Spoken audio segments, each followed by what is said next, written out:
여호와의 말씀이니라. 아멘. 신앙의 사춘기라는 말씀의 제목으로 함께 말씀 나누겠습니다. 신앙의 사춘기. 여러분은 사춘기를 다 지나셨죠? 아마 사춘기를 지나지 않은 사람은 한 사람도 없을 겁니다. 저 또한 사춘기라는 그 시기를 지냈습니다. 대략적으로는 13세에서 15세 정도를 신앙의 사춘기, 이렇게 우리의 사춘기로 본다라고, 인생의 사춘기로 본다라고 말하는데, 요즘은 이 시기가 좀 더 앞으로 많이 당겨졌어요. 우리의 자녀들이나 아이들을 보면 사춘기가 더 일찍 찾아오는 그러한 경우들이 많이 있습니다. 이 사춘기다라고 하는 것은 일반적으로 무엇을 말합니까? 그것은 자기 자아에 대한 정체성에 대한 그 확정을 하는 단계예요. 우리가 이 땅에 태어나서 어린 유아기를 보내고 또 유년기를 보내고 그리고 장성한 청년의 때에 성인으로서의 길을 가는 그 자리에서 자기의 가치관이 정립되어지는 것을 말합니다. 우리가 4살짜리 아이를 보고 미운 4살이라고 하잖아요. 왜죠? 그 아이들은 자의식이 없기 때문이에요. 그냥 자신의 의식에 따라, 자의식이 뭡니까? 이게 나라는, 자아라는 나에 대한 중심적인 사고, 나는 누구다? 내가 원하는 것은 무엇이다? 나의 가치관은 어떻다? 자기 삶의 기준이 딱 있는 그 자아의 중심의 결정이 자기로부터 나오는 그 의사의 결정 순간이 있는 것이 아니라 그냥 그때까지는 그런 것들이 그 어린 아이들에게는 그런 것들이 채워지지 않는. 그런데 이제 미운 4살이라고 불리는 것은 이제 그때가 되면 아이들이 이제 자기 스스로 결정을 하기 시작해요. 그 어린 아이들이 자기의 의견이 생기는 겁니다. 뭐 할래? 하기 싫으면 싫어. 이렇게 표현하고 이런 것들이 들어서 이제 우리가 그 아이들을 보고 미운 4살이라고 얘기하잖아요. 어쨌든 자기의 자아의식이 생기면서 우리 아이들에게도 가치관이 생기게 되고 인간이라는 한 존재도 그 속에 자기에게 자기가 원하는 것, 내가 필요로 하는 것에 대한 그러한 마음들이 생기게 되는데 바로 이러한 것들이 우리가 갖고 있는 자아라는 것들의 형성으로부터 시작된다는 것입니다. 예로서 이러한 것들이 있잖아요. 사실 무엇이 맞다 틀리다의 논리가 아닙니다. 열정이라는 것과 신중함이라는 것에 대해서 생각을 해볼 때 여러분 어떤 사람이 이렇게 생각을 한다고 생각해 보십시오. 어떤 일이든지 열심히 하고 열정을 가지고 하면 다 잘 될 거야. 이게 맞는 말일까요? 틀린 말일까요? 그런데 반대편에서 다른 사람은 신중에 관해서 얘기합니다. 어떤 일을 할 때 신중하게 하면 다 잘 될 거야. 무엇이 맞는가 틀리는가에 대한 것은 사람마다 다릅니다. 그들이 갖고 있는 기준과 가치관이 다르기 때문입니다. 자기가 선호하는 것, 내가 어느 쪽 성향에 더 내 관심을 두고 내 기준을 두는가에 따라 그 선택은 맞는 것이 될 수 있고 틀린 것이 될 수도 있다는 것을 알려드리는 겁니다. 사춘기라는 시간은 바로 어떤 것이 맞다 틀리다라기보다는 그 사람이 한 사람의 인격체로서, 성숙한 인격체로서 세워지기 위해서 그들 스스로가 가지고 있는 자신만의 가치관과 기준을 정립하는 시간입니다. 그런데 일반적으로 사춘기 시기에 일어나는 일들은 어떤 일들이죠? 어긋난 반항이 일어납니다. 그리고 일탈도 일어납니다. 무조건 반대하고 봅니다. 자신의 기준이 확고해지기 때문에 부모님이 하는 것에 대해서 여태까지는 순종적으로 따라만 가다가 드디어 틀렸다라고 입을 떼고 자신의 소리를 내기 시작합니다. 이게 사춘기의 시간이에요. 저는 오늘 말씀 속에 나와 있는 이 남유다의 이스라엘, 거의 멸망 직전의 나라죠. 이 나라의 백성들을 바라보면 또 하나님을 바라보면 그 관계 속에서 이 사춘기를 맞이하는 그러한 이스라엘, 우리들의 모습들을 마주하게 됩니다. 그리고 그러한 자녀들을 바라보는 성숙한 부모, 하나님의 마음을 바라보게 됩니다. 우리는 신앙생활을 하며 동일하게 우리도 이 영적인 사춘기를 지날 때가 있습니다. 사람의 간사한 마음이 때로는 좋았다가 손바닥 뒤집듯이 뒤집히는 게 사람 마음이잖아요. 그렇지 않습니까? 간사하잖아요. 어떨 때는 이 사람이 너무 좋았다가 어떨 때는 이 사람이 너무 싫어지는 거. 저는 지극히 당연할 수 있다고 봅니다. 그런데 영적인 사춘기, 신앙의 사춘기가 그들의 신앙의 삶 속에서 맨날 일어날 수 있다는 거예요. 그러면 우리가 더 중요하게 바라보아야 하는 것은 그 영적인 사춘기를 우리가 지나갈 때 이 신앙의 사춘기를 우리가 지날 때 우리가 과연 어떠한 모습으로 살아가야 되는가? 무엇을 기억하고 무엇을 바라보아야 이 시기를 잘 지나갈 수 있을까? 오늘 우리에게 주시는 거룩한 하나님의 말씀 안에서 신앙의 사춘기를 지나가는 우리들의 모습을 바라보고 하나님은 우리에게 어떠한 모습으로 이 사춘기를 극복해내기를 원하시는지 말씀으로 함께 살펴보기 원합니다. 오늘 첫 번째로 우리는요, 우리의 어린 시절을 기억하시는 하나님을 생각해야 합니다. 이 신앙의 사춘기에 우리의 어린 시절을 기억하시는 하나님을 생각하라. 오늘 말씀 1절입니다. 여호와의 말씀이 내게 임하니라. 이르시되 2절입니다. 가서 예루살렘의 귀에 외칠지니라. 여호와께서 이와 같이 말씀하시기를 내가 너를 위하여 내 청년 때의 인애와 내 신혼 때의 사랑을 기억하노니 곧 씨 뿌리지 못하는 땅 그 광야에서 나를 따랐음이라. 아멘. 2절 말씀에 보면 하나님께서 예레미야를 통해서 예레미야에게 예루살렘에 가서 그들의 귀에 외치다라고 말씀하고 계십니다. 무엇이 느껴지십니까? 굉장히 간절한 하나님을 마주하게 됩니다. 너무 간절하세요. 귀에 가서 외치래요. 그들의 귀에. 얼마나 수도 없이 얘기했는데 그 소리가 그들의 마음밭에 심겨지지 않았으면 귓가에 가갖고 외치다라고 말하고 있습니다. 귀에다 대고 크게 말해야 되는 거예요. 청력이 떨어지는 것과 같은 그 사람을 묘사하며 이스라엘을 설명하고 그들의 귀에 가서 외치다라고 얘기하고 있습니다. 특별히 어디다 외치라고 합니까? 예루살렘이라는 곳에 가서 외치라고 했죠. 예루살렘. 예루살렘은 어떠한 곳입니까? 하나님 나라의 신앙의 성지입니다. 가장 핵심적인 하나님의 예배하는 가장 거룩한 믿음의 성전이 있는 곳이었어요. 하나님을 믿는 믿음의 백성들이 채워져 있는 그 자리에서 그들을 향해서 그들의 귓가에 외치다라고 말하고 있습니다. 남유다의 멸망의 시간 앞에요. 그들은 어떤 삶을 살았습니까? 이방의 정색 가운데 혼돈스러운 그 제국의 시대 가운데 아수르가 쇠퇴해져 가고 신바벨론이 다시 급부상하고 애굽이 다시 재기를 하려고 발버둥치는 그 시간, 그 고대 근동의 중동 지역에 아주 그러한 험난한 정세 속에서 이스라엘은 살아남으려고, 남유다는 살아남으려고 몸부림을 치고 있었습니다. 어떻게 살아남아야 할까 고민했는데 그들의 결정은 애굽 정책을 취했던 왕도 있고요. 바벨론 쪽으로 쏠렸던 왕도 있고요. 이리 기웃 저리 기웃대며 왔다리 갔다리 하며 살았습니다. 줏대 없는 삶을 살았어요. 하나님 한 분만 붙잡으면 되는데 그들은 그냥 힘 있는 사람한테 홀딱 붙었다가 또 패권이 넘어가면 그쪽으로 홀딱 넘어가고 간사하게 이를 데 없는 삶을 살았던 남유다의 모습이었습니다. 그러한 그들의 그 도성에 그 귓가에다가 대고 외치다, 하나님의 말씀을 외쳐라라고 오늘 말씀하고 계십니다. 그러면서 그 하나님께서 말씀해 주시는 것이요, 뭐라고 말씀하십니까? 내가 너를 위하여 너의 청년의 때의 인애와 내 신혼의 때의 사랑을 기억하고 있다라고 설명하고 있습니다. 여기에서 청년의 때라는 이 단어는 무엇입니까?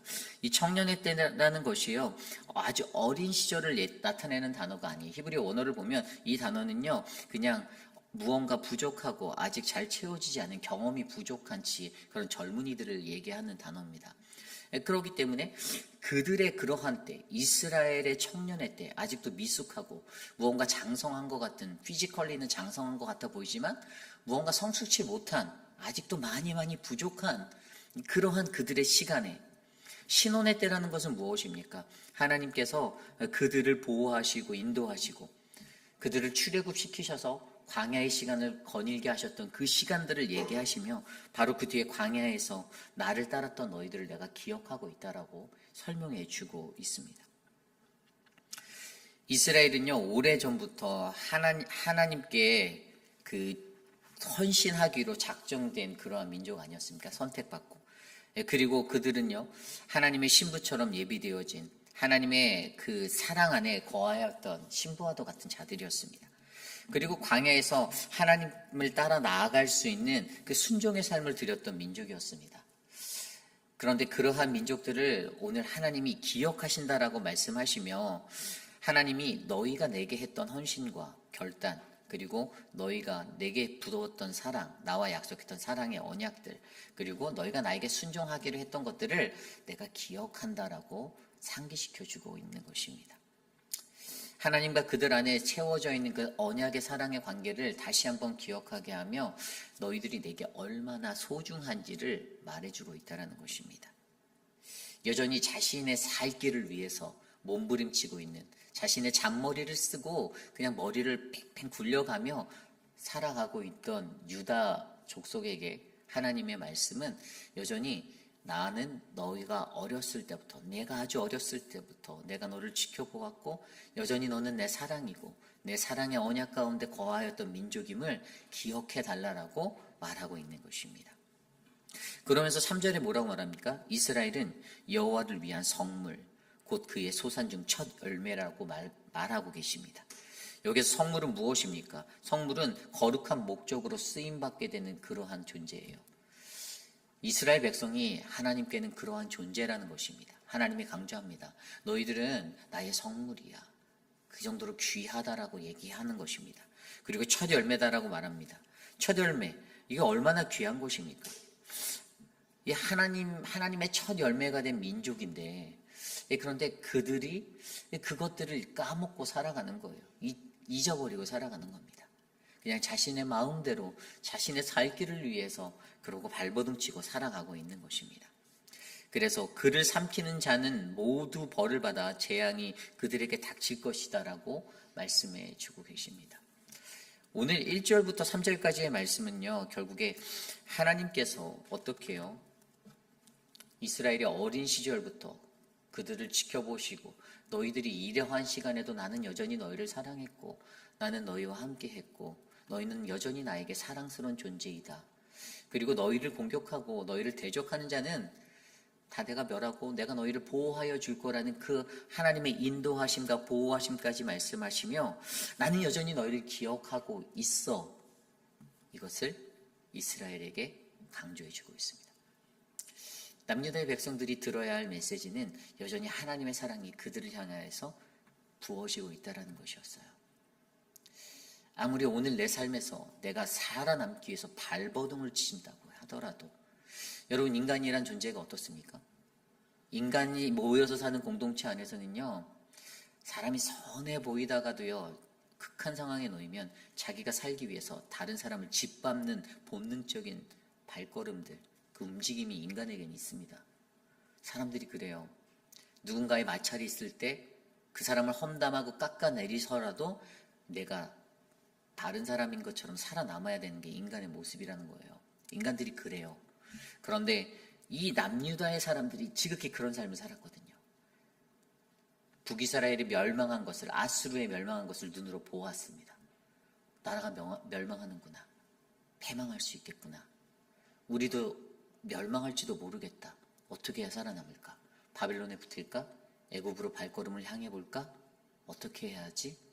인간적인 고민과 인간적인 생각으로 인간적인 것들을 끌어다 놓고 자신의 살 길만을 추구했던 남유다의 그 연약한 모습들을 하나님이 바라보시며 나는 내가 어린 시절에 내가 그 어린 유아기 때부터 지금까지 어떻게 지냈는지 내가 다 기억하고 있어. 그리고 우리가 언약 안에서 가졌던 그 사랑의 순간도 난 기억해. 넌 여전히 나에게 사랑의 대상이야. 나는 너를 사랑한다. 이 음성을 그들에게 외쳐주고 있는 것입니다. 그런데 이러한 하나님의 메시지가 울려 퍼지는 가운데 반면에 남유다의 사람들은 어떻게 살았죠?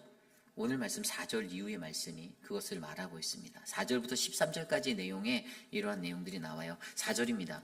야곱의 집과 이스라엘 집 모든 족속들아 여호와의 말씀을 들으라.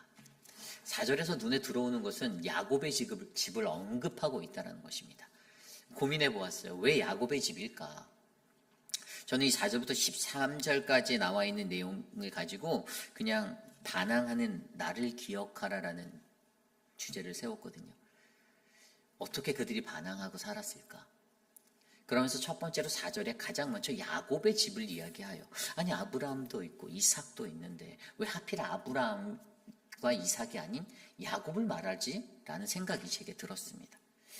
여러분, 야곱이란 사람은 어떤 사람일까요? 야곱은요, 열정이 뜨거웠던 사람이고 무언가 고집한 대로 자기 뚝심으로 밀고 나갔던 그러한 사람입니다. 근면과 성실함이 있었던 사람이에요. 쉽게 포기하지 않았습니다. 자기가 얻고자 하는 것이 있으면 어떤 수단과 방법을 가리지 않고 얻어냈던, 그래서 형 에서의 장자권까지도 빼앗아 왔던 사람이 야곱입니다. 그런데 그게 다였습니까? 아니에요. 그거는 그냥 하나님을 전인격적으로 만나지 못한 그 시간에 행했던 인간적인 모습의 것들이었어요. 그의 뒤의 인생에서는 그가 어떠한 일을 경험하게 됩니까? 분이엘에서 하나님의 천사와 씨름하고 하나님과 씨름하여 이겼다라는 이름을 받는, 이름이 이스라엘로 바뀌는 그러한 경험을 한 사람입니다. 하나님이 그러한 그를요, 너는 간사하게 네 머리로만 살았으니 너는 형통하지 못할 거야 라고 했을까요? 아닙니다. 하나님이 창세기 28장에 보면 그를 축복하십니다. 창세기 28장 13절 14절, 나는 여호와니 너의 조부 아브라함의 하나님이요 이삭의 하나님이라. 내 누운 땅을 내가 너와 내 자손에게 주리니 내 자손이 땅에 티끌같이 되어서 동서남북 편안할지며 땅의 모든 족속이 너와 내 자손으로 인하여 복을 얻으리라. 아멘. 아니, 그의 간사한 인생, 머리만 굴리는 것 같은 잔머리의 인생과 같은 야곱의 약삽한 인생 같은 그 인생이 하나님께 좀 버림을 당하거나 복을 받지 못하는 자리가 될 줄 알았는데 하나님이 그에서 복을 주시고 계세요. 아이러니하다라고 생각할 수 있지만 결국에 야곱은 어떠한 인생이었죠? 지팡이 하나를 가지고 요단강을 건너서 20년간 라반 아래서 머슴살이를 한 그 고난을 지난 사람입니다. 그 인생이 그에게 있어요. 그리고 어떻게 사셨습니까? 그 속에서 근면, 성실, 열심, 정직하게 이전의 자신의 삶을 돌아보며 더 열심히 당하고 당해도 참고 인내하고 버티고 살았던 그 시간을 보냈던 사람이 야곱이라는 것입니다. 하나님은 그러한 야곱의 인생을 바라보고 있었어요. 그리고 하나님을 만나서 어떻게 해요? 그 야복나루터에서 몸부림치는 하나님과 씨름하였던 그 자리를 지났던 사람, 결국에 그로부터 하나님의 축복을 얻어냈던 사람, 야곱이 거론되고 있다는 것입니다. 결국에 하나님을 만나서 싸웠던 자, 그리고 하나님과의 씨름에서 결국에 끝까지 끈기 있게 그것을 감당했던 사람이 바로 야곱이라는 것을 오늘 예레미야서를 통해서 우리에게 말씀해주고 있습니다. 그 야곱을 생각하며 이스라엘을 향하여 야곱의 집과 이스라엘 집아 너희 모든 사람들아 이것을 들어라. 하나님을 간절히 만나기 원하는 사람, 하나님 앞에 바르게 살고 나가고자 하는 그 갈급함과 그 뜨거운 심령이 일어나는 불길 같은 진정한 그리스도인들 앞에 오늘 우리에게도 물려 퍼지는 메시지가 바로 이 메시지라는 것입니다. 그냥 왜 야곱의 집이라고 걸어놨을까가 아니라 그러한 야곱의 인생을 통하여 오늘 이 시대를 살아가는, 신앙생활 하다가 조금 어려움 닥치면 에라 모르겠다 관두자 포기하고 뒤돌아서서 떠나가는 사람들이 아니라 끝까지 하나님을 부여잡기 위해서 내가 어떻게든 씨름해서 이 관문을 통과하리라, 내가 어떻게든 이 고난을 지나가 보리라, 갈대와 같이 바뀌는 수도 없이 손바닥 뒤집듯이 집안에서 부침개 뒤집듯이 계속 뒤집히는 그러한 마음의 변화로 기복신앙을 살아가는 인생이 아니라 그런 와중 속에서도, 그런 사춘기를 지나는 시간 속에서도 하나님을 끝까지 붙잡아 보려고 발버둥치는 그 한 영혼을 향하여 이 메시지가 울려 퍼진다라는 사실을 바라보셔야 합니다. 그래서 5절 말씀에 뭐라고 말씀하십니까? 나 여호와가 이와 같이 말하노라. 너희 조상들이 내게서 무슨 불의함을 보았기에 나를 멀리하고 가서 헛된 것을 따라 헛되이 행하였냐라고 말합니다. 간단하게 말해서 이거예요. 도대체 내가 불의하니? 내가 너희들에게 불의하였니? 내가 너희들에게 잘못한 거 있니? 라고 말하는 것입니다. 내가 너희 조상에게 뭐 실수했니? 하나님이 그렇게 물어보는 거예요. 하나님이 왜 이 질문을 던질까요? 여러분 잘 생각해 보십시오. 인간이 얼마나 못됐냐면, 인간이란 존재는요, 자기의 마음의 감정이 상하거나 그러면 그 표대를 찾습니다. 누군가에게 원망을 쏟아부어야 해요. 이것이 내 실수고 내 연약함이고 내가 아직 때가 차지 않음도 이해하지 못한 채 그냥 이스라엘 백성들은 다 하나님께 이것을 쏟습니다. 우리도 마찬가지거든요. 우리도 늘 그렇잖아요. 무언가 내 일이 잘 안 풀리고 잘 풀릴 땐 괜찮아요. 스무스하게 잘 나갈 때는 그냥 다 나이스해 보이고 다 자기도 나이스한 사람 같고 다 그렇습니다. 그런데 뭔가 발빛 끝에서 뭔가 틀어지고 마음에 갈등이 생겨서 이게 뭔가 엉켜지면요. 그냥 막 변화별 생각들이 다 도시잖아요. 그러면서 그 원망 쏟아놓으려고 그렇게 말하잖아요. 하나님께 그 원망을 쏟는 남유다의 사람들을 보고 하나님을 떠나는 그들의 모습을 보고 하나님의 말씀은 도대체 내가 너희들에게 무엇을 잘못했니라고 말하는 겁니다. 하나님이 정말 무엇을 잘못하셨을까요? 아니요. 하나님은 그냥 계셨어요. 하나님은 본연의 임무로 그냥 그 자리에서 주의 말씀대로 그들이 살아가기를 바라며 기도하고 계셨을 것입니다.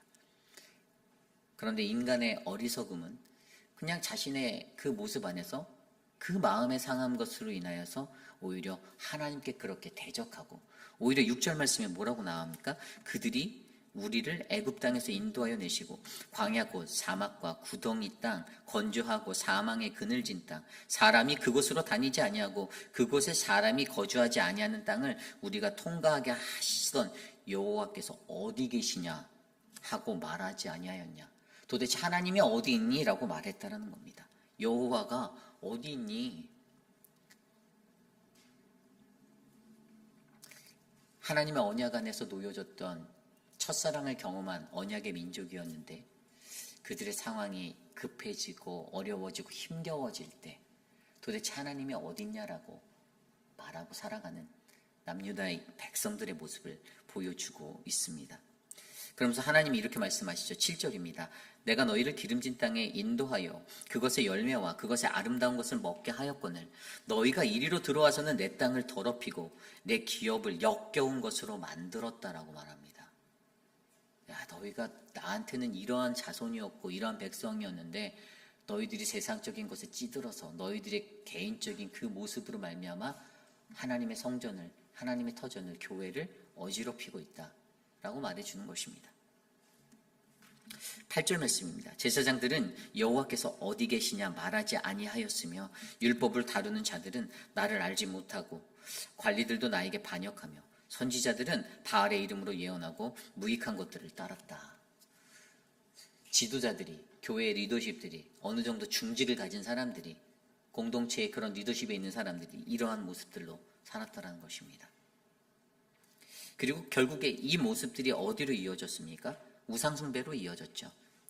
우상숭배로. 11절 말씀 볼까요? 11절에 이렇게 나와 있습니다. 어느 나라가 그들의 신들을 신 아닌 것과 바꾼 일이 있느냐. 결국에 그들은요. 신을 바꿔버렸어요. 신을 바꿨습니다. 그들의 신이 신 아닌 것과 바꾸는 일들. 우상을 숭배했다는 말입니다. 여기서 주목해 보는 것은 아까 이제 8절에 나와 있는 여호와께서 어디 계시냐라는 그 여호와께서 어디 계시라는 의심과 불신의 모습과 11절에 나와 있는 그들이 그들의 신을 신 아닌 것과 바꿨다.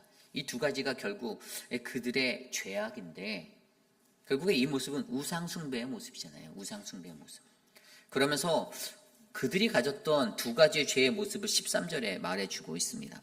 내 백성이 두 가지 악을 행하였느니 곧 그들이 생수의 근원되는 나를 버린 것과 스스로 웅덩이를 판 것인데 그것은 그 물을 가두지 못할 터진 웅덩이들이니라. 아멘. 결국에 이스라엘이 남유다가 가졌던 두 가지의 죄악은요. 첫 번째는 생수의 샘인 하나님을 버렸습니다. 구원이라는 영생을 얻을 수 있는 유일한 그분 하나님 그분을 버렸다라는 거예요. 다른 신을 선택했다라는 것입니다. 그리고 두 번째는 물을 담을 수 없는 터진 웅덩이를 스스로 팠다라는 것이 무엇입니까? 그 당시에 팔레스틴에는요 비가 굉장히 소중했어요. 물이 부족하니까요. 그래서 비가 오면 그 물을 받기 위해 웅덩이를 만들고 거기에 석회로 이렇게 테두리를 해서 가둬놓을 수 있게 물을 가둬놓을 수 있는 그것들을 했는데 이 석회라는 것이 오래 가지 못했어요. 균열이 생기고 나중엔 거기에서 물이 새게 되는 일들이 잦았어요. 이것들을 가지고 설명한 거예요. 물이 가둬지지 못하는 거예요. 비가 와서 물이 채워진 것 같은데 나중에 그 쾌로 테두리를 만들었던 그곳이 균열이 생겨서 물이 새버리면 그냥 밑 빠진 독에 물 붓는 격이 되었다라는 것을 설명해 주는 겁니다. 그들이 그러한 모습으로 살았어요. 결국 그들의 가장 큰 죄가 무엇입니까? 그들의 반항하는 모습이 어떻게 나타났죠? 우상숭배였습니다. 우상숭배. 하나님이 아닌 다른 것에 내 마음을 두는 것. 하나님은요, 가증하다라고 말씀하셨어요. 우상숭배를 가장 싫어하세요. 겉으로 예수 믿는 척하고 하나님 믿는 척하면서 그렇지 못하게 살아가는, 신앙인 같지 않은 모습으로 살아가는, 하나님의 백성답지 않은 모습으로 살아가는 그것을 하나님은 가증하다라고 성경에서 말씀하십니다. 가증하다는 단어가 얼마나 듣기에 민망합니까? 가슴 저리도록 민망하게 느껴지지 않나요? 하나님이 나한테 야, 너 가증해라고 말한다면 그 듣기 좋겠습니까? 듣기 안 좋죠. 그런데 그것을 가장 싫어하시는 분이에요. 하나님께서 우리들의 죄악을 용서해 주시고 사해 주시고 우리를 위해 십자가에 달려 돌아가실 예수 그리스도, 그의 독생자까지 주셨음에도 불구하고 하나님은 우상을 가장 미워하는 분, 이 죄를 가장 미워하는 분이셨습니다. 그런데 오늘 이스라엘 백성이, 이 남유다의 백성들이 그러한 삶의 모습으로 나아가고 있었던 거예요. 생수의 근원이 되신 하나님을 버렸고 그들 스스로가 물을 담을 수 없는 터진 웅덩이를 스스로 파고 있었던 것입니다. 여러분, 오늘 이 시대를 살아갈 때 저와 여러분들에게도요, 이러한 모습들이 일어날 수 있습니다. 제가 아까 말씀드렸죠. 이러한 모습이 남유다 백성들 이스라엘에게는 신앙의 사춘기와 같은 시간인 것 같다라고 말씀드렸습니다. 왜일까요? 그럼에도 불구하고 하나님이 이 백성들을 품으셨기 때문이에요. 그래서 품었다고 해서 그렇게 살아도 되라는 것은 용납이 되지 않는 것이죠. 그렇게 살지 않도록, 이 사춘기를 잘 지나가도록 여러분들 스스로가, 우리가 노력해야 된다는 것은 자명한 사실입니다. 우리도 인생을 살아갈 때 이 신앙의 사춘기, 반항이 일어나는 이러한 일들이 일어날 수 있습니다.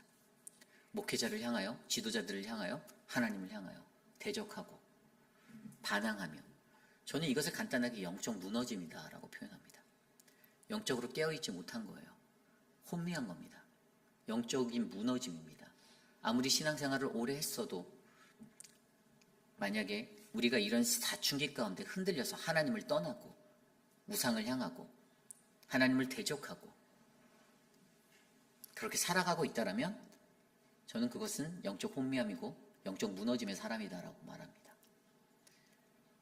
오늘 이 시대를 살아가는 저와 여러분, 우리들 안에도 반항하는 나의 모습을 기억해 보셔야 합니다. 되돌아 보셔야 해요. 점검해 보셔야 해요. 반항할 수 있습니다. 저도 어렸을 때 사춘기를 지날 때 제 가치관이 정립이 되니까 늘 아버지가 말씀해 주시는 것들에 대해서 대항한 적이 있어요. 예전에는 그냥 어려서 모르니까 아버지가 말하면, 그런데 내 가치관이 생기니까 이곳은 아닌데 나는 이렇게 생각하는데.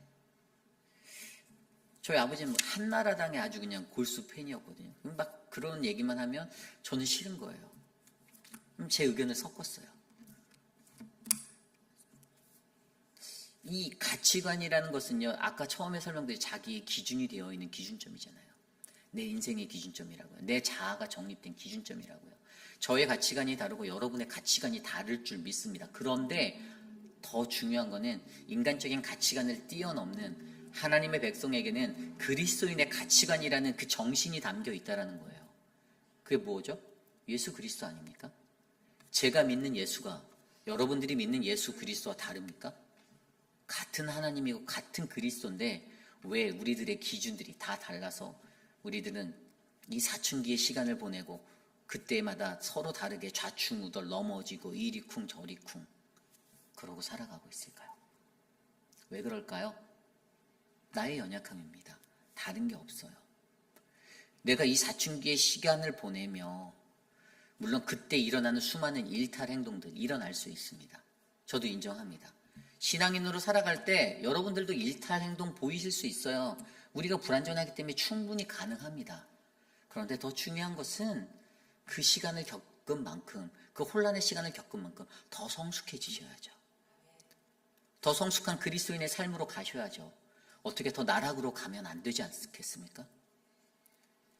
어떻게 처음 예수를 믿었을 때보다 더 못한 자리로, 백업한 자리로 이상한 것들만 배워서 이상한 것들만 가지고 그 기준점으로 내 자아입니다라고 하면서 죽을 때까지 사춘기 시간만 보내시다가 하나님께 가시렵니까? 아니라고요. 오늘 말씀에 보면요, 그러한 이스라엘의 반항하는 모습들을 13절까지 그렇게 이야기해주고 있다가 14절에 그러한 우상 숭배의 결과에 대해서 설명을 해줘요. 이 결과에 대해서 뭐라고 말합니까? 15절에 이렇게 말합니다. 어린 사자들이 그를 향하여 부르짖으며 소리를 질러 그의 땅을 황폐하게 하였으니 그의 성읍들은 불타서 주민이 없게 되었다. 완전히 황폐하게 된다는 거예요. 너희들이 살아보려고 바벨론에 붙었다가 애굽에 붙었다가 왔다리 갔다리 하다가 결국에 너희가 살고 있는 그 도성마저 사라질 거야 라고 말하는 겁니다. 그러면서 16절에 놉과 다베네스의 자손도 내 정수리를 상하였으니, 여기에서 이 놉이라는 동네, 여기는 멤피스라 불리는 곳입니다. 여기는 카이로 남쪽 지역에 있는 나일강이 흐르는 곳인데요. 이집트의 주요한 도시였어요. 그냥 이방의 도시예요. 그리고 다베네스는 어떤 곳입니까? 여기는 이집트 동쪽에 있는 성읍인데, 여기는 이제 예레미야 43장에 보면 그레라라는 그 지도자가 암살된 후에 수많은 그 유다인들이 예레미야와 함께 이주했던 땅입니다. 여기도 이방인의 땅이에요. 근데 여기도 그 죄악이 심해서 에스겔서 30장에 보면 에스겔은 이 성이 멸망할 거라는 예언을 하게 되었습니다. 여기에서 말하고자 하는 중요한 포인트는요, 이러한 이방의 나라들도, 그렇게 살았던 이방의 나라들도, 야만인들도 그 신을 바꿔가면서 그렇게 살아가지 않는데 너희들은 그렇게 살고 있다라에 대해서 얘기해 주는 거잖아요. 그리고 18절에 내가 시올의 물을 마시려고 애굽으로 가는 길에 있음은 어찌 됨이며, 또 내가 그 강물을 마시려고 아수르로 가는 길에 있으면 어찌 됨이냐. 이게 바로 아까 제가 말씀드린 거예요. 너희들이 살기 위해서 애굽에 붙었다가, 애굽의 시올이라는 이곳이 나일강이거든요. 이 나일강의 물을 마시려고 애굽에 붙었다가, 그 다음에 그 강물을 마시려고, 여기는 유프라데스 강이에요, 거기로 가는 아수르에 붙었다가, 너희들의 인생이 이런 사람들인데 너희들은 거기서 도대체 너희가 무엇을 얻었니? 이렇게 물어보는 겁니다. 19절입니다. 내 악이 너를 징계하겠고 내 반역이 너를 책망할 것이라. 그런즉 내 하나님 여호와를 버림과 내 속에 나를 경외함이 없는 것이 악이요 고통인 줄 알라. 주 만군의 여호와의 말씀입니다. 아멘. 여러분 기억하셔야 합니다. 우리가 하나님을 버리는 것, 그리고 하나님을 대적하여 그분께 경외함을 갖지 않고 살아가는 인생은 악입니다. 죄입니다. 그리고 그것은 반드시 우리에게 크나큰 쓰디쓴 고통이 되어 찾아올 거라고 말씀해 주고 계십니다. 여러분, 이 말씀을 돌아보며 어떠한 생각이 났을까요? 저는 예레미야가 생각났습니다. 이 말씀을 그냥 들으면 심판의 말씀이고 아픈 말씀인데, 하나님이 희망을 둔 자리가 예레미야를 보고 저는 발견했어요. 하나님이 예레미야를 보내셨잖아요. 이 말을 선언하라고. 예레미야 선지자가 우리가 1장 말씀에서 뭐라고 나왔죠? 아나도세, 베냐민 지파 아나도 땅의 사람이라고 했죠. 근데 여러분 잘 생각해 보십시오. 그는 제사장직은 맞지는 않았다고 했어요. 아버지 hil기야가 제사장이었다라고 했지만 그 가문을 들여다보면 어떤 가문이었을 것 같습니까? 이 사람들은 근본적으로 버림받은 제사장 가문이었어요.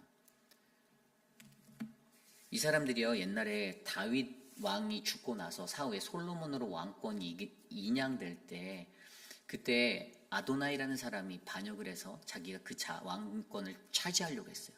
그때 군대 장관으로 요압이 있었고요, 제사장으로 사독과 아비아달이라는 두 사람이 있었습니다. 그런데 그 중에서 다윗의 그 피를 이어받은 자식들 간의 그 다툼 안에서 솔로몬 쪽에 선 사람이 아닌 아도나이 쪽에 섰던 사람이 요압이라는 군대 장관이고, 그리고 제가 좀 전에 말씀드린 아비아달이었어요. 나중에 솔로몬이 이것들을 정리할 때 이 아비아달을 아나도스로 추방합니다. 제사장직을 파했어요. 말씀에 나와요. 열왕기상에 보면 나와요. 사무엘상하고. 그래서 그 사람들이 그곳으로 가서 정착해서 살았던 파면당해서 위배된, 그냥 유양, 그 뭐라고 하죠? 그 유양을 보낸 건가요? 뭐 하여간 유배를 보낸 그런 유배지와 같은 곳의 삶이 바로 아나도시였어요. 몰락한 제사장 가문의 사람들, 그리고 그 이후에 사독 제사장이 그때부터 다시 독자적인 체제로 제사장권을 예루살렘에서 잡고 있었었죠. 이 역사가 이렇게 돼요. 그런데 하나님이 그를 부르셨어요. 예레미야를 부르셨어요. 왜 부르셨을까? 실패한 제사장 가문의 사람이고 범죄했던 사람들인데 하나님이 여전히 소망을 두신다는 거예요. 예레미야도 들어쓰시는 그 하나님께서 오늘 이 시대를 살아가는 저와 여러분들에게도 우리들도 다시 만지셔서 불어서 쓰시기를 원하는 거예요. 그분의 부르심이 우리들에게도 임할 거라는 겁니다. 영적 사춘기를 겪고 계십니까? 신앙의 사춘기를 겪고 계시나요? 여전히 누가 원망스러우신가요? 그냥 저 지도자가 못마땅하게 느껴질 때도 있고 저 리더십이 마음에도 안 들고 계속 그런 마음들만 막 솟구쳐 올라 나오십니까? 기도하십시오. 하나님을 바라보십시오. 그 속에서 어그러진 내 모습들을 돌아보십시오. 내가 얼마나 연약하고 내가 얼마나 볼품없는 존재인지. 그래서 할 수 있는 게 별로 없어서 기도보다는 그냥 밖에 나가서 다른 사람하고 얘기하시는 것보다 얘기하는 그거보다 하나님 앞에 더 나와 엎드려 기도하며 하나님 신앙의 사춘기를 보내고 있는 나 좀 하나님 성숙한 이 사춘기의 시간을 잘 보낼 수 있는 사람으로 만져주십시오라고 기도하는 우리들이 되시기를 간절히 소망합니다. 하나님의 말씀은 하나님의 말씀일 뿐입니다. 사람의 말로 전해진다고 해서 그 사람의 말이 여러분들의 감정을 만지면 하나님께 감사하셔야 돼요. 하나님 내게 이 들을 귀를 주셔서 감사합니다. 이게 내 가슴을 꼭 찌르네요. 아프네요. 힘들게 하네요. 내 양심을 만지네요. 하나님 감사합니다. 이렇게 사시는 우리 모두가 되시기를 소망합니다. 하나님의 말씀의 능력이 그런 거 아닙니까? 하나님의 말씀을 내가 원하는 대로만 받아들이려고 하면 교회라는 공동체 목사가 왜 필요합니까? 그냥 아무 무당이나 갖다 놓고 예배 드리면 되지. 아니잖아요. 그냥 나한테 따뜻한 말 던지는 사람 월급 주면서 세워다 놓고 하시면 되지. 왜 하나님의 건강한 교회 안에서 왜 신앙의 사춘기를 지나는 우리 모두에게 사춘기의 시간에는 분명히 변화라는 게 따르잖아요. 변화. 신체적인 변화가 일어나고 정신적인 변화가 일어나고 인간의 육체적인 사이클에도 그러한 사이클이 흘러가는데 신앙의 사춘기를 보내는 저와 여러분들 우리 안에도 저는 참다운 인생의 변화들이 일어나시기를 소망합니다. 하나님은 다 아세요. 여러분들이 1분 1초 매 순간 밖에서 어떻게 살아가고 계시고 1분 1초 여러분들이 어떻게 교회 당을 벗어난 외부에서도 여러분들이 어떻게 살아간 하나님은 다 아십니다. 그 하나님을 마주하며 하나님을 두려워하시고 세상의 것들 우상 숭배 쫓기 위해서 세상의 것들 쫓아서 목숨 걸고 발버둥 치고 살아가는 인생이 아니라 하나님한테 올인하여서 목숨 걸고 살아가시는 진짜 그리스도인으로 살아남으시기를 간절히 소망합니다. 오늘 주신 말씀을 놓고 함께 이 찬양을 드립니다. 멀고 험한 이 세상길 소망 없는 나그네의 길 방황하고 헤매이며 정처 없이 살아왔네. 함께 찬양합니다.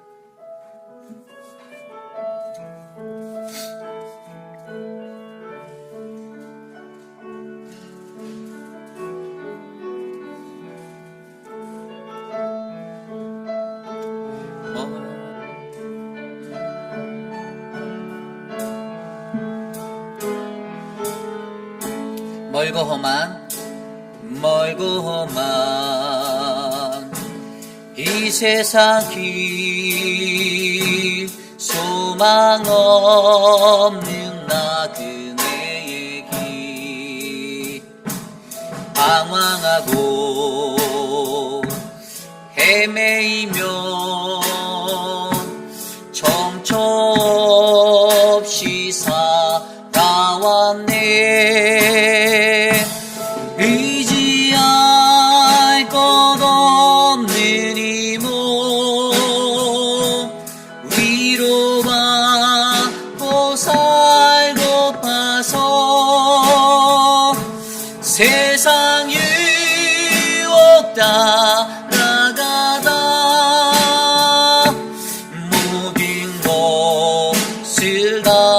일었네. 무거운 짐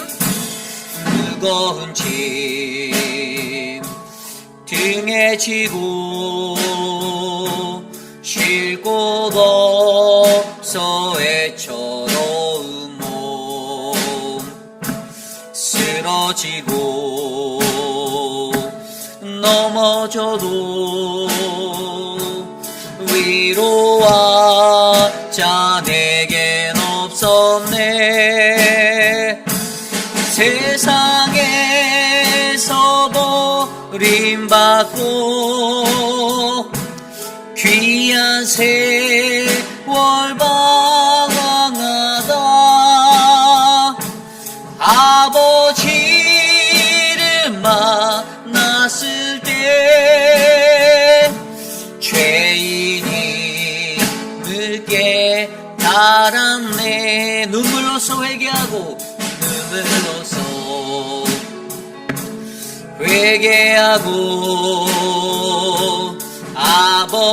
아버지의 품에 안기요 죄악으로 더럽힌 몸 십자가에 못 박았네. 구원함을 얻은 기쁨 세상에서 제일이라 영광의 길로 나가신 내 주 예수 찬양하. 구원함을 얻은 기쁨 구원함을 얻은 기쁨 세상에서 제일이라 영광의 길 허락하신 내 주 예수 찬양하네. 우리 시간 함께 기도할 때 오늘 주신 말씀을 놓고 함께 기도하기 원합니다. 하나님과 이스라엘, 그들 사이에는 부모와 자식이라는 그 공감대가 흘러갑니다. 이스라엘은 날마다 반항하고 대적하고 어긋난 길로 이리 갔다 저리 갔다 좌충우돌 그 인생을 살면서도 자신의 모습이 어떠한지 제대로 이해하지 못하고 남유다의 멸망이라는 그 끝자락에까지 이르게 됩니다. 하나님이 여러 사인을 계속해서 주셨잖아요. 돌아오라고, 회개하고 돌아오라고, 제발 돌아오라고, 제발 중심 좀, 정신 좀 똑바로 차리고 돌아오라고 말하는데 정신을 못 차리고 계속 그렇게 인생을 살다가 결국엔 망합니다. 멸망했어요. 바벨론에 의해서 처참하게 무너집니다. 그리고 70년의 시간을 포로기로 살아가게 됩니다. 오늘 우리에게 말씀하시는 이 말씀 안에서 우리는 우리의 신앙의 사춘기를 점검해 보셔야 합니다. 신앙의 사춘기 맞이할 수 있습니다. 충분히 가능성이 있어요. 하지만 더 중요한 것은 신앙의 사춘기를 지나 우리에게 변화가 일어나야 한다는 것. 영적인 변화가, 성숙한 신앙의 성숙의 변화가 일어나야 한다는 것. 이것을 위해 이 시간 함께 기도합니다. 하나님 도와주십시오. 하나님 우리를 주께 올려드립니다. 우리의 연약함들을 안고 살아가는 우리들, 하나님 우리의 무지함들을 하나님 돌아보게 하시고, 하나님 늘 간사하게 손바닥 뒤집듯이 변화되고 바뀌는 나의 마음속에서 한 분 하나님 주님만을 의지하는 그 신실하신 믿음만이 흔들리지 않도록 붙잡아 주시길 소망합니다. 영광의 일을 허락하신 하나님을 의지하고 나아갈 때 하나님 세상에서 버림받는 우리들이 아니라 세상에서 승리하는 구원받은 주의 백성 될 줄 믿사오니 하나님 우리 안에 역사하여 주시옵소서. 하나님 날마다 주의 말씀을 듣는다 하면서 그 진정한 하나님의 말씀의 의미조차 깨닫지 못하는 나의 아둔함을 하나님 나를 불쌍히 여겨주시고 긍휼히 여겨주셔서 하나님의 말씀으로 나를 덧입혀주시고 말씀의 참된 의미를 깨달아 내 삶이 변화되고 내가 변화되어 하나님의 은혜를 얻는 놀라운 역사의 삶을 이루게 하여 주시옵소서. 도와주시옵소서. 우리 시간에 기도할 때 다음 주에 있을 단기 선교, 도미니카 단기 선교를 위하여 기도합니다. 8명의 단기 선교팀이 나아갑니다. 주일날 오후에 이제 출발을 하는데요. 기도해 주십시오. 보내는 선교사가 되어서 내일 특별히 예배 때 파송식이 있을 예정이고, 여러분들이 함께 기도해 주셔서 안전하게 맡겨진 사명 잘 감당하고 건강하게 돌아올 수 있도록 기도해 주시기를 부탁드립니다. 단기 선교팀을 위해서, 우리 도미니카 단기 선교를 위해서 이 시간 함께 기도합니다. 하나님 도와주십시오. 하나님, 올해 우리에게 단기 선교를 떠날 수 있는 은혜의 여정을 마련해 주셔서 감사합니다. 8분의 단기 선교팀을 축복하여 주십시오. 하나님, 한 분 한 분 귀한 은혜로 채워주시고 하나님의 사랑으로 은혜가 충만하게 하여 주셔서 하나님, 우리에게 하나님의 맡겨진 사명을 감당할 수 있는 귀한 정탐꾼의 사역을 감당할 수 있게 도와주십시오. 한 사람 한 사람 지치지 않게 하여 주시고 마음에 불편함이 없게 하여 주시고 마음의 은혜가 충만하게 하여 주셔서 우리가 밟는 땅 하나님의 은혜를 경험하는 자리가 되게 하여 주시옵소서. 거룩한 주의 은혜를 일으켜 주시옵소서. 하나님, 모든 오고 가는 발걸음을 안전하게 보호하여 주시옵소서. 하나님, 도와주시옵소서. 우리 다음 주에 있을 우리 키즈처치 학부모 수련회를 위해서, 우리 수양회를 위해서 기도합니다. 아이들과 이제 부모님들이 2박 3일 동안 또 귀한 수양회를 다녀오려고 합니다. 키즈처치를 인도하는 우리 유중은 전도사님과 우리 모든 교사들과 또 학부모들, 아이들 안전하게 다녀올 수 있도록 이 시간 함께 합심하여 기도합니다.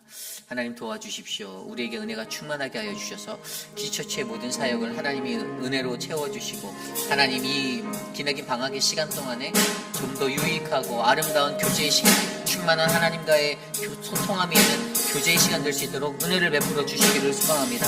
하나님, 다스려 주십시오. 만져 주십시오. 주의 은혜로 충만하게 하여 주시옵소서. 아무도 다치지 않도록 안전하게 보호하여 주시고 우리의 자녀들이 더욱더 행복해하고 즐거워할 수 있도록 은혜를 베풀어 주시옵소서. 하나님, 함께 가는 학부모들에게도 하나님을 만나고 경험하는 시간이 되기를 원합니다. 주님의 은혜를 그곳에 베풀어 주시옵소서. 우리 다다음 주에 있을 유스 여름 수련회를 위해서 기도합니다. 모든 수련회가 주의 은혜 가운데 진행될 수 있도록 이것을 이끄는 우리 조엘 집사님과 또 우리 배동근 집사님, 또 함께 은혜롭게 섬기시는 모든 도움의 손길들, 교사들, 그 모든 사역 가운데 함께 해달라고, 우리 아이들이 하나님을 만날 수 있는 자리가 되게 해달라고, 또 강사로 오시는 또 전도사님을 위해서 이 시간 함께 기도합니다. 하나님 도와주십시오. 주님의 은혜가 충만한 여름 수련회 되게 하여 주십시오. 유스 아이들을 사랑하신 하나님께서 우리의 자녀들에게 주의 말씀을 나눠주시고 주의 꿈을 나눠주시고 하나님의 비전을 품을 수 있도록 인도하여 주시옵소서. 하나님 도와주시옵소서. 주님의 충만한 은혜가 넘치도록 하나님 인도하여 주시옵소서. 하나님, 수련회 기간 동안 아무도 다치지 않게 하여 주시고 하나님 건강하게 모든 사역이 진행될 수 있도록 도와주시고 하나님, 팀장으로 세워주신 배동구 집사님과 하나님 우리 조엘 집사님 힘을 주시고 은혜를 주시고 능력을 주시옵소서. 하나님, 또 하나님 모든 잠자는 시간에 하나님 그것을 돌봐야 하는 우리 황인철 집사님과 하나님 사랑하는 하나님 학부모들에게 힘을 주시고 지혜를 주시옵소서. 은혜를 베풀어 주시기를 간절히 소망합니다. 마지막으로 기도할 때 우리 교회 육신의 연약한 분들을 위해서 기도합니다. 우리 미스터 체리가 이제 어제 튜브를 뺐습니다. 근데 너무나도 감사하게 지금 잘 이렇게 계세요. 우리 우석 집사님 계속 기도하고 계시고 또 많은 성도님들이 기도하시는 그 기도가 이제는 정말 하나님의 역사로 우리에게 다가왔으면 좋겠습니다. 우리 미스터 체리가 다시 이렇게 쉽게 할 수 있는 소통의 자리로 깨어날 수 있도록 기도해 주시고요. 그리고 하나님의 역사는 절대로 끝나지 않습니다. 반드시 이루어지는 하나님의 말씀입니다. 저는 회복하고 일어날 우리 미스터 체리를 기도해 봅니다. 꿈꿔봅니다. 함께 이것을 위해 기도해 주시고요. 함께 더불어 내일 예배를 위해서도 함께 기도해 주시면 감사하겠습니다. 기도합니다. 하나님 도와주십시오. 우리 안에 주의 은혜가 충만하게 하여 주셔서 감사합니다. 사랑하는 미스터 체리를 위하여 기도합니다. 체리의 삶을 인도하시고 지켜주셔서 하나님, 체리에게 있는 그 은혜가 하나님을 경외하는 믿음의 예배자로 세워주시는 더 큰 자리가 되게 하여 주시옵소서. 하나님, 호흡할 수 있는 은혜를 주셔서 감사하고 몸속에 있는 하나님 그 뉴모니아가 사라지게 도와주시고 다시 일어나 회복하여 걷고 말하고 하나님 활동할 수 있는 그 힘을 불어 주시옵소서. 하나님 육신의 연약함을 만지신 하나님, 생명의 주관자 되신 하나님께서 그 생명을 붙들어 주시기를 소망합니다. 사랑하는 오수석 목사님 지치지 않게 붙잡아 주십시오. 모든 성도들이 함께 기도하고 함께 중보하는 이 시간, 주님 중보의 능력, 기도의 능력, 하나님의 능력으로 나타내 주시옵소서. 주님, 내일 예배를 주께 올려드립니다. 예배 가운데 자정하신 하나님, 우리의 모든 예배를 주관하여 주시고 사단막이 틈타지 못하게 하여 주시고, 하나님 우리 안에 쏟아지는 성령 하나님의 은혜를 받을 수 있도록 하나님 역사하여 주시옵소서. 주님 도와주시옵소서. 존귀하신 하나님 감사합니다. 우리 안에 넘치는 하나님의 은혜가 가득하여 하나님 주님과 동행할 수 있음에 감사를 드립니다. 하나님, 진짜 그리스도인 될 수 있게 내 삶을 붙잡아 주십시오. 흔들리고 요동치는 삶의 자리에서 그냥 폭포수와 같은 감정의 말을 쏟아내는 하나님 그런 육신의 사람의 인생이 아니라 하나님의 말씀 가운데 깨닫고 또 깨닫고 나를 돌아보고 나를 점검하고 나를 되짚어 주님 앞에 회개하고 돌아가는 거룩한 그리스도인 될 수 있도록 붙잡아 주시옵소서. 하나님, 신앙의 사춘기를 보내는 성도들이 있습니다. 하나님, 그 삶을 안위하여 주십시오. 평탄한 길로 인도하도록, 마음의 평정심을 찾도록, 요동치고 흔들리는 마음 가운데 나의 연약함 때문에 안타까워하고 한탄스러워하고 애통해하는 그 마음이 넘치도록 하나님 만져주시옵소서. 그럼에도 불구하고 예레미야를 들어 사용하셨던 하나님, 그를 통하여 선포하신 그 하나님의 말씀으로 우리가 주님과 함께 할 수 있는 소망의 빛을 바라보게 하셔서 감사합니다. 회복되게 하여 주시고 다시 일어서게 하여 주시고 주의 은혜를 구하며 살게 하옵소서. 지금은 우리 구주 예수 그리스도의 무한하신 은혜와 그 크신 하나님의 사랑하심과 성령 하나님의 감화감동 교통하심의 역사가 혼란한 시대를 살아가며 내가 살아가는 이 땅 가운데 나는 진정으로 하나님을 의지하고 있는지, 나는 좌충우돌 여기저기 부딪히며 아직도 갈팡질팡 무엇이 참되고 거룩한 하나님의 것인지 분별하지 못하고 있지는 않은지를 돌아보며 하나님, 내가 주님의 은혜 가운데 서겠습니다. 하나님을 버리지 않고 주와 동행하며 주님만 꼭 붙들겠습니다라고 다짐하는 사랑하는 회필 한인 장로교회 성도님들, 오늘 이곳에 모여 주께 예배드린 믿음의 권속들 머리머리 위에 지금으로부터 영원토록 함께 하시기를 간절히 축원하옵나이다.